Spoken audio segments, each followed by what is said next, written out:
கோவை மதுக்கரை பகுதியில் அமைந்துள்ள ஸ்ரீ நாராயணகுரு பாலிடெக்னிக் கல்லூரியில் 41வது முதலாம் ஆண்டு பட்டய படிப்பு துவக்க விழா கல்லூரி வளாகத்தில் நடைபெற்றது.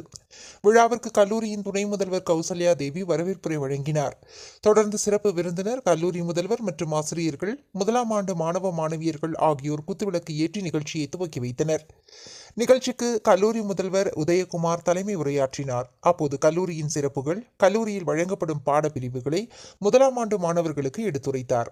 மேலும் இங்கு பயின்ற மாணவர்கள் பல்வேறு நிறுவனங்களில் வேலைவாய்ப்பு பெற்றுள்ளதையும், இங்குள்ள ஆசிரியர்கள் அனைவரும் மிகுந்த அனுபவம் வாய்ந்தவர்கள் எனவும், மேலும் அனைத்து வசதிகளுடைய பயிற்சி கூடங்கள், டிஜிட்டல் நூலகம், சிறந்த விளையாட்டு வசதிகள் போன்றவை பற்றி எடுத்துக் கூறினார். தொடர்ந்து ஸ்ரீ நாராயணகுரு கல்வி அறக்கட்டளையின் அறங்காவலர் சிவகுமார் பேசுகையில், டிப்ளமோ படிப்பின் முக்கியத்துவத்தையும், அதில் பயின்ற மாணவர்கள் சிறந்த தொழிலதிபர்களாகவும் பல்வேறு நிறுவனங்களில் முக்கிய பொறுப்புகளில் பதவி வகிப்பவர்களையும் குறிப்பிட்டார். மேலும் புது புது கண்டுபிடிப்புகளை மாணவர்கள் தெரிந்து தங்கள் திறமைகளை வளர்த்துக் கொள்ள வேண்டும் என குறிப்பிட்டார்.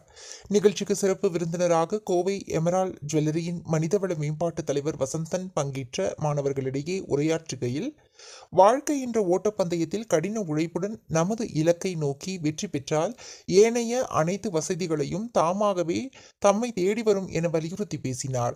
இவ்விழாவில் யுனைடெட் எஜுகேஷன் இன்ஸ்டிடியூட் வேலைவாய்ப்பு ஒருங்கிணைப்பாளர் டாக்டர் வெங்கடேசன், கணினித்துறை தலைவர் கிளைமெட் ரொசாரியா, ஆட்டோமொபைல் துறை தலைவர் மணிகண்டன், மெக்கானிக்கல் துறை தலைவர் கருணா சங்கர் மற்றும் அனைத்து துறை தலைவர்கள், ஆசிரியர்கள், பெற்றோர்கள் என ஏராளமானோர் கலந்து கொண்டு நிகழ்ச்சியை சிறப்பித்தனர்.